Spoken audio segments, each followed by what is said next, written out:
Good evening, Kalispera, if you're Greek and watching this with glee. 3 nights ago we were given one of the best nights as a Scotland supporter, winning in Athens or Piraeus.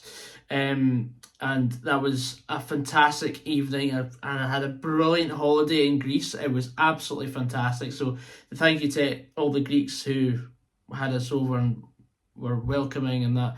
But I just want you guys to brace yourselves, because you're going to see me in a very disgruntled mood, and, well, I think it's absolutely fair to say, but we'll get into that later on in the video. But let's get cracking. If you haven't already, subscribe and like the video, because we got 50 subscribers from the last vlog. So just keep going, guys. We're nearly at 13.5k, but tonight is some shift.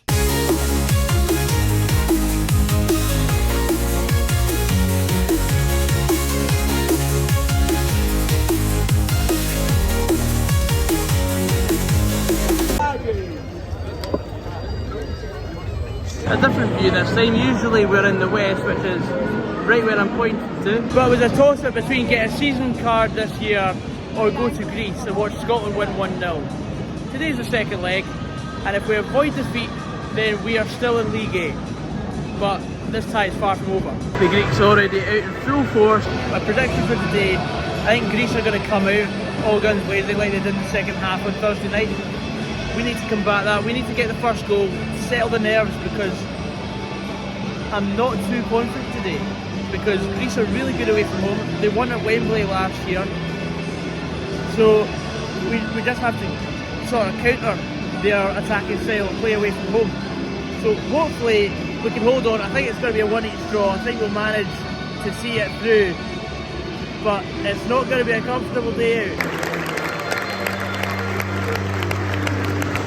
Come on, man.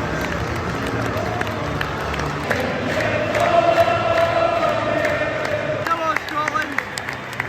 Halfway there.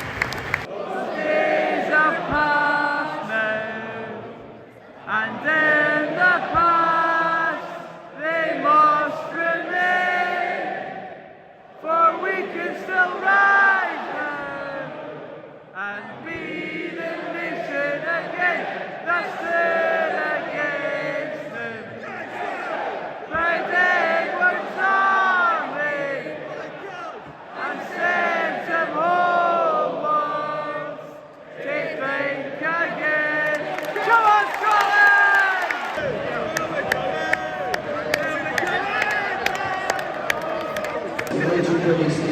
Are we going to do the huddle? And we're off.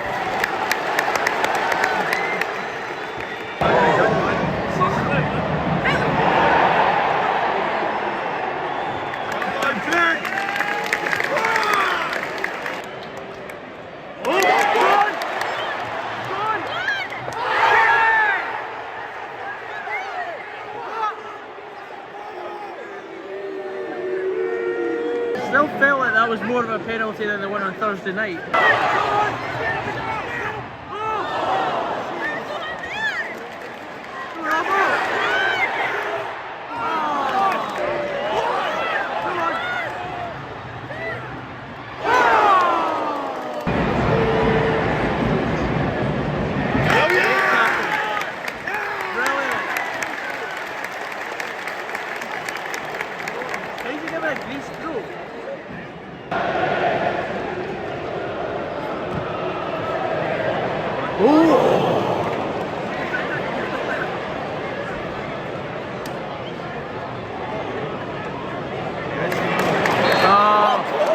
It's not like the Greeks to start diving, is it?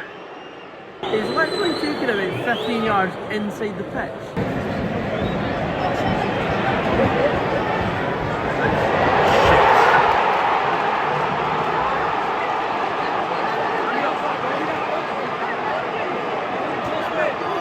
I've all of a sudden become a little bit more nervous.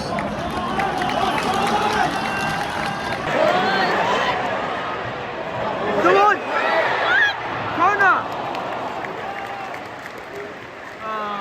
And because we're losing on the night, Greece will do anything they can to just play the game in a slow, trepid manner.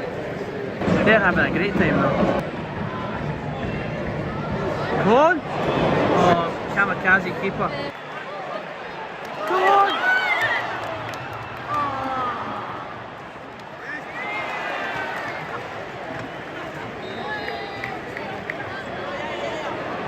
How ironic, it's the two Greeks that are down. We need to be faster here. Come on! Yeah, oh, a save! Are you fucking kidding me?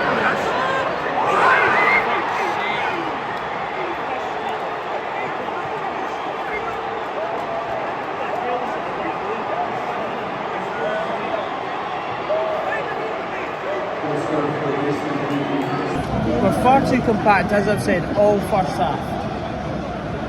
We're not playing wide enough. We're playing into the Greeks' hands. It's going to be difficult to come back from this. We now need 2 goals to avoid extra time. Come on, McGinn.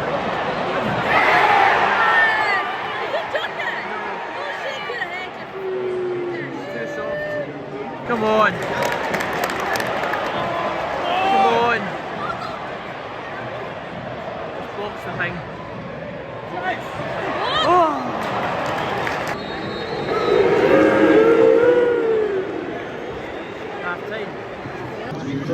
Well, that was one of the most frustrating first halves I've seen. I mean, it was a better first half performance the second half on Thursday night, but the issue is we're playing far too compact. Like, we don't have enough pace in the wings. The thing is, the Greeks have set up perfectly, and it's really difficult to combat that because their away record is almost impeccable for the last year, and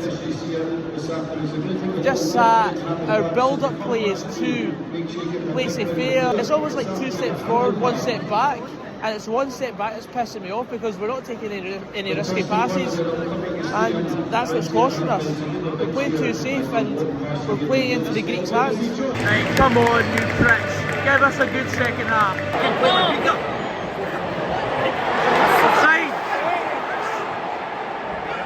I thought he was offside, but I think he gets a bit desperate now.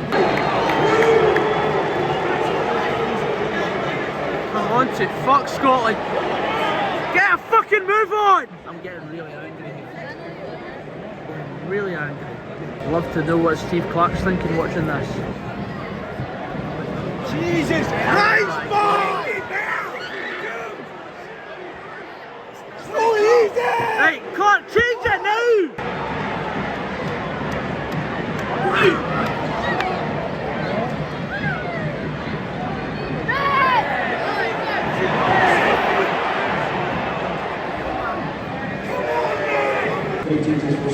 He changes. Boy! Hey, the overlap! That's it. Go on. Nah. You've got a 7-foot target, man. You're playing it on the ground.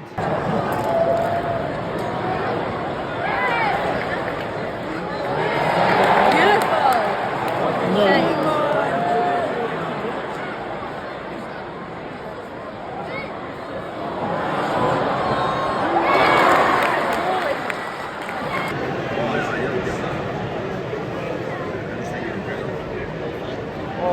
Stop that.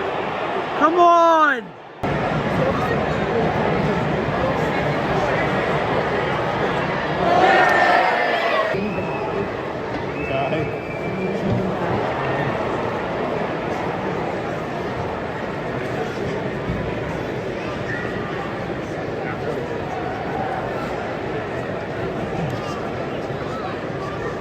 Jesus, man.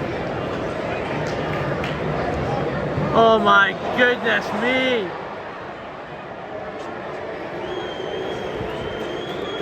You deserve to get pumped for this. To take it. Really? Oh, we can't even score that. The players are still sprinting 3-0 up. Last minute.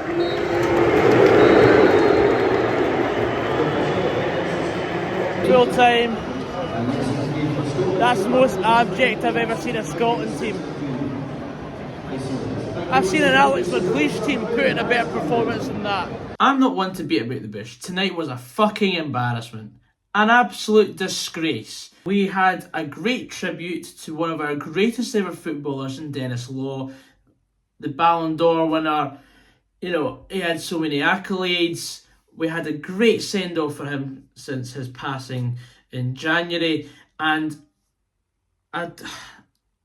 if Denis Law had any consciousness and knew about the performance we served up after sending him off like that, I think he'd haunt us. There were some parallels towards Thursday's performance. You know, we opened up with the first 20 minutes or so. We were pretty good, I thought. We were positive. We were going for it. We had a few chances, or half chances at least. And I do feel like we could, if we kept that tempo and that intensity, I think we could have gone on to maybe get our noses in front. But I think about, what was it, 25 minutes or so, when Greece actually took the lead. No, in the 20th minute through Konstantelias. It was a really well taken goal, really well worked, and that sort of put a bit of doubt into our minds. And you know, as I said before the game, I thought if we don't score first, then we're in for a really difficult night.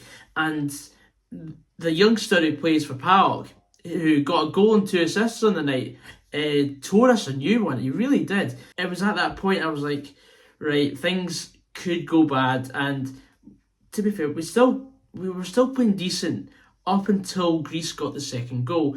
And it was at that point I thought, right, there's no way back for us at all, because Greece were in the ascendancy, they were playing good football, and they were causing us a lot of problems. And the thing is, the way we had set up to avoid defeat, not to go and win the game. Whereas if we'd, you know, put on some pace, I don't know, we don't have much of that, but if we had actually played wingers tonight, then I think we'd have got a lot more joy. We're against a team that's got back three, and playing through them might be difficult at times. So I thought if we played round them and, you know, got the ball into the box, we could have profited from that. It's all over Twitter, the amount of mistakes Steve Clarke made about this starting 11. I mean, you've got at least 3 players in that squad that don't play regularly for the clubs, and they've been asked to play 180 minutes over 3 nights. For me, that's a point where you have to rotate the squad, because, yeah, we won 1-0 in Greece, but the thing is, we were awful in that second half, and we had to basically sit tight, and we were lucky to escape that with a win. And tonight, we had to, in my opinion, we should have had Johnson at right back, because he's playing regularly for Sturm Graz, and Ralston isn't for Celtic. Also, Grant Hanley was awful tonight. Kenny McLean wasn't that great either. And yeah, he may have made 50 caps now for Scotland, but as far as I'm concerned, if he's not playing regularly for his club, then he shouldn't be anywhere near the national team. 2 furthest wide players in Christie and McGinn. For me, McGinn is more of a ball-winning midfielder type box-to-box. You know, have him in the centre where he's going to see all of the ball. But he's been farmed out left wing, and he doesn't have that much pace, so he can't really beat a man unless he uses his big arse, and he can only use that sometimes. And Ryan Christie, if you've been watching Bournemouth over the last 18 months, Ryan Christie has revolutionised himself, and he's become more of a 6 or an 8. And he's not a right winger, or he's not a wide player at all anymore. Really, what we're doing is we've got a box midfield with McTominay sitting in the hole, with Adams up top. Adams was pish poor tonight. He was absolutely dreadful. Like, yeah, he can run, but he can't hold up the ball. Tonight would have been perfect to start George Hurst. Whenever someone actually got the ball forward, it was 2 steps forward, 1 step back, and by the time we'd taken the step back, the ball was back at the centre circle, or the Greeks had already sort of, you know, put themselves back into a sheltering, and they were ready to hit us on the counter-attack again. I must say, that young boy Karetsis on the right wing, he's only 17, he tore us a new one over 1 game and a half. You know, he was subbed on Thursday night, he changed the game, he was by far the best player on the pitch, and that was the same again tonight. He was absolutely wonderful to watch, and it's just a shame it was against Scotland. Also, Konstantelias, I've seen him play for PAOK. He is a really good prospect. He's only 22 years old, and of course Pavlidis up top for Greece. He was always going to cause us problems because, of course, his goal scoring record for Benfica. Thankfully, he didn't score tonight, but Greece still scored 3 and we didn't score at all. In my opinion, Steve Clarke also threw James Wilson under the bus. I know he's 17 and he's now the youngest ever Scottish player to be capped. Brilliant accolade for him. Now's not the time. When you're 3-0 down in a game that you need to score 2 goals with about 17 minutes left, yeah, it's great to have him come on because he's a striker, but that's not really a thing to do. And bringing on a 17-year-old when you're 3-0 down, the fans are already on the team's back, and it's not productive at all. Have him start games against Liechtenstein in the summer, because that's when we're going to need to start blooding in new players. But for now, I think Steve Clarke's done his time. Even though his contract ends at the end of the year, I think now's the time to bring in a new manager. I'd say, thank you very much, Steve Clarke. Offer a mutual termination. And I know what the next question is going to be. I know it's going to be, well, who do you want next as Scotland manager? That's up to the guys at the SFA to decide. I have no idea. But there is a quality setup we have. There is a group of players there that have a lot of talent, and we can at least, with the right guidance, I think we can potentially reach the World Cup for next year. But under Steve Clarke, I don't think that's possible, because when it comes to the crunch, this Scotland team doesn't have it. That's 3 crucial games we have flopped in. The 2022 playoff for the World Cup against Ukraine, we lost 3-1 at home. We were dreadful that day. The game against Hungary at the Euros, in which we needed to win for any chance to go through, we lost 1-0. Tonight, 3 strikes are out. Unfortunately, I'm never one to slate a manager. I'm never one to publicly say that a manager should leave. I just think now is a perfect time for new ideas. But anyway, guys, thank you very much for watching. A bit of a rant tonight because I'm pissed off. But yeah, I hope you enjoyed if you stayed on. But I can't blame you if you didn't watch till the end, because tonight was rough as fuck. But yeah, once again, guys, thank you very much. Congrats to Greece for getting their promotion. It's the first time I've ever experienced relegation. It doesn't feel like a relegation, to be honest. But, you know, we're going to have some tougher games coming up this year, so we better prepare ourselves for that. Anyway, guys, thank you very much for watching, and I'll see you later. Take care.